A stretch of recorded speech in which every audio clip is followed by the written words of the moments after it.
Welcome to Shovelware Diggers. Our dig team's currently excavating the Softkey Shareware 2000 Hit Games 2CD collection. You can find a link in the video description containing the entire directory structure of this archive. Here's what our diggers have for week 160. For more information on how to join the dig team, simply follow the Patreon link in the video description. Now without further ado, let's get started. First up, James Dunn has dug up DOSGAMES /cards/pyramid. I'll be very surprised if this is not Pyramid Solitaire, especially since it's a very old file and very simple. Pyramid Solitaire. Yep, there we go. I didn't have a lot of time to look at that screen there. Okay then. And I should point out I've already decreased the cycles count, so that went on its own accord even at that speed, despite the low cycles count. Okay. So I basically just control the little arrow here. I can also move it over to the stock there. And it says 23 left in the deck, 0 in the waste pile. And it displays anything like any Pyramid Solitaire I remember. The whole point is to make 13s. So how do I do that?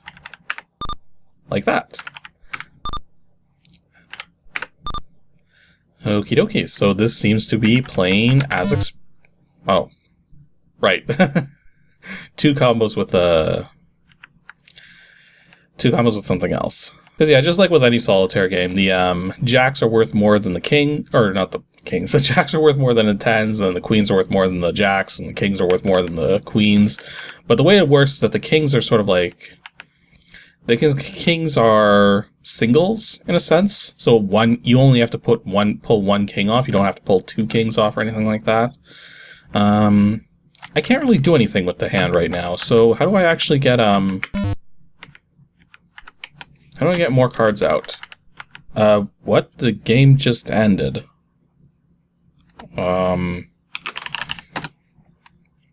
Okay.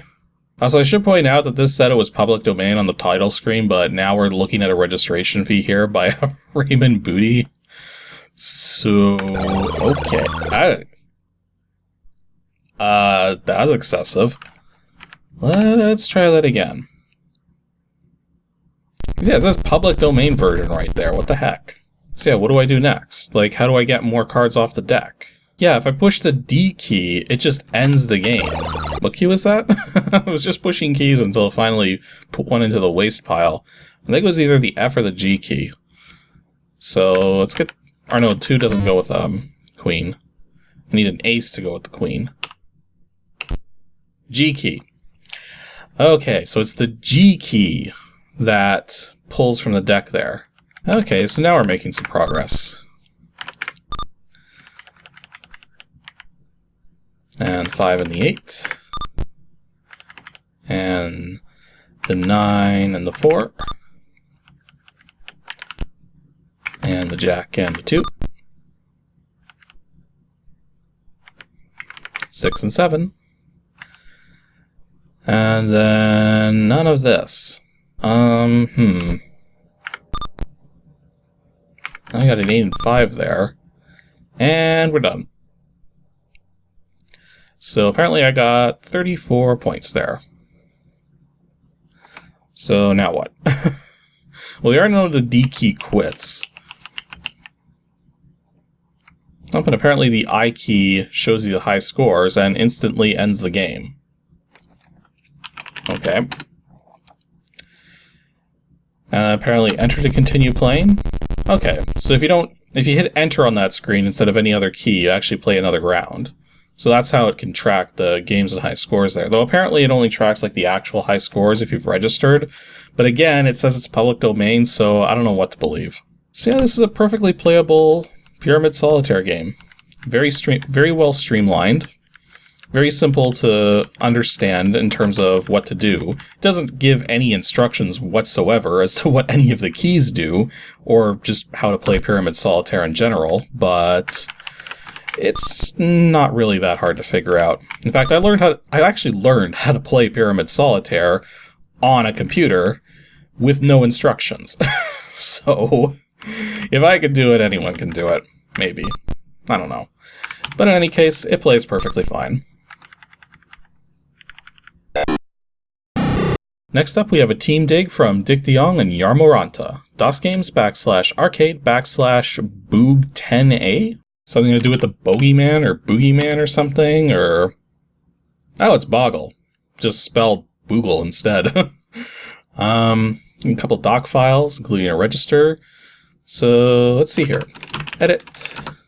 Well, actually, let's edit the register.doc first, just to see how much this person's charging for this. So apparently the software was made by an Owen Emery, and only charging $5. Okay. So as long as this game plays fine, then I think we're okay. But let's see. Okay, the documentation is just very straightforward. So I think we can just go right into it here. So Google. And it does use the mouse from what I read. Well, that's an interesting mouse cursor. Our mouse cursor is a square. And I got more how to register stuff in there. Let's just check to see if there's any contradictions. There is not. So, play Boggle. Round 1. I do kind of like the aesthetics here, even though it's a little weird, but... okay, so... I guess plays just like a Boggle game. So... this is going to be tricky to do, oh. You have to click and drag. Interesting. This might be a little tricky to, commentate on while in the middle of playing. Just because of the fact that normally when you play a Boggle game, you kind of have to concentrate to figure out where all the different words are. I guess one good question is, does it actually have a dictionary going? It doesn't.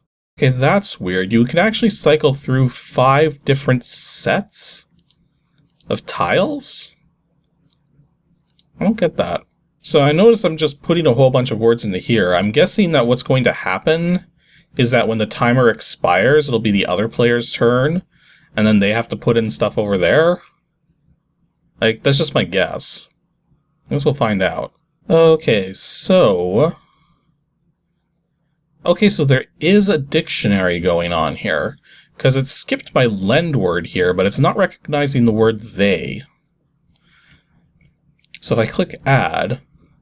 so I could add this to the dictionary, but well, I say both. We all know it's not a word.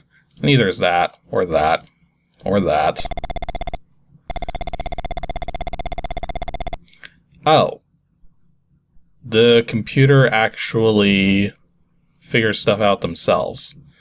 So it is single player from the looks of it. Okay, so what makes round 2 different then? Well, it's different sets of letters, at least.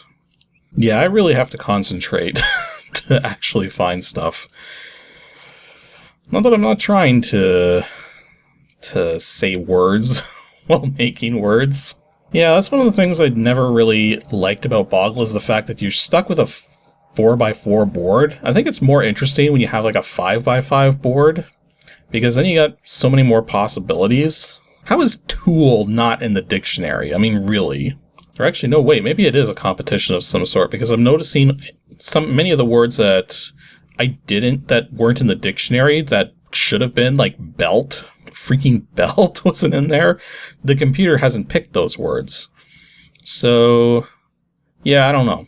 So yeah, this was Boggle. This is, just basically a Boggle clone that looks like it's supposed to be versus the computer, but doesn't really have a very well-defined dictionary.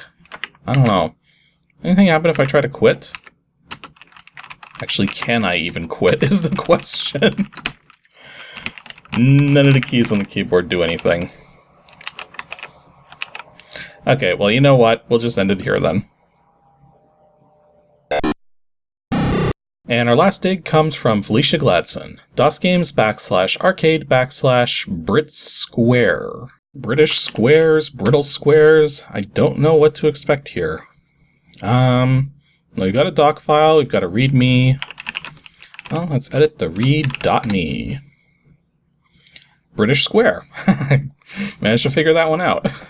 Scott by a Scott Pakin, or Packin. Packin? Packin. I could pronounce that so many ways. I could probably pronounce Scott many ways too. Scote?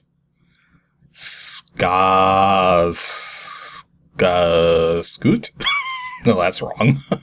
Nope, and apparently it's going to be running in VGA 640x480 mode. Don't find a lot of games that do that. And there's also apparently an easy command line parameter in case the computer's a little too difficult. Good to know. So, let's go check out the doc file. The strategy game of position. Rules are simple. Each player takes turn placing a piece on a board, which is a 5x5 grid. Pieces may be placed on any square with the following exceptions. First move of the game may not be to the center square, and no player may move to a square that faces another player's piece. Okay. A round ends when neither player is able to move. The player who placed the most pieces is the winner of the round. Player scores then increase by the number of pieces he placed minus the number his opponent placed. Okay, so this is apparently a clone of something, because it's saying right here that this is apparently copyrighted from 1978 by CBS Toys, which, you know, the way board game copyrights and trademarks work, they tend to go back even further than that. So I suspect somebody in the comments is going to have a better idea of what this is once we get to it. But it seems as though because of this, yeah, he says right here, that program may be distributed freely. So we got a piece of freeware for once. So, Brit Square. Do you want to use sound? Of course we do! We want to hear how ridiculous it is.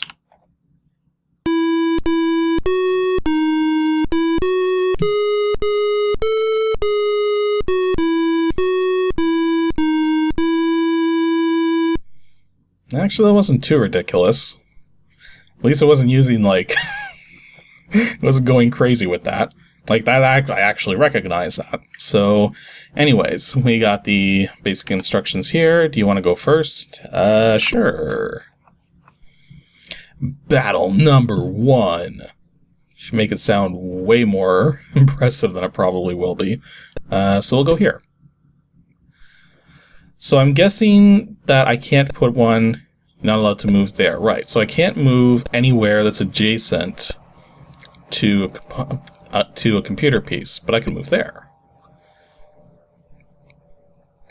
Interesting.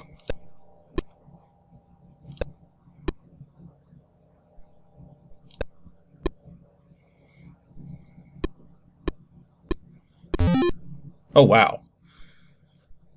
Okay, I see what's going on here. So it's kind of like you're basically just trying to claim space on the board in a sense. Kind of feels like it's similar to Go, that Japanese board game, although definitely way different than that. And I understand why you wouldn't be able to take the centerpiece to start, because you would have so much board control if you could. I don't think there's anywhere left on the board he can place a piece. Oh no, he can put one there.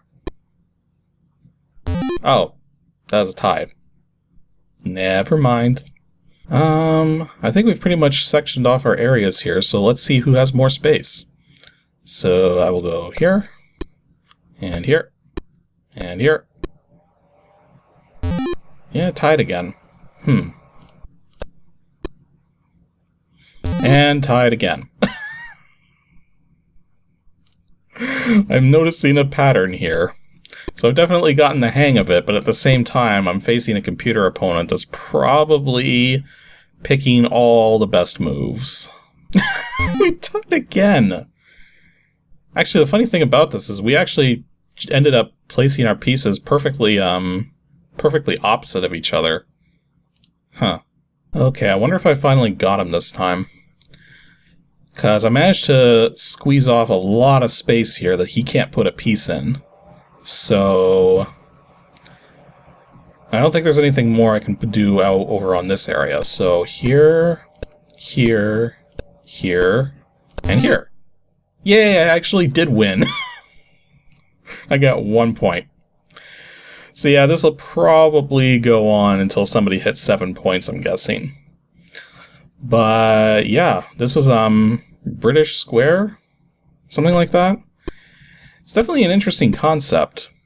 You can see how this would work very simply in the board game factor, or as a board game. But yeah, I don't really have too much more to say about this one, other than to see if maybe I won again. No. Too many tie games.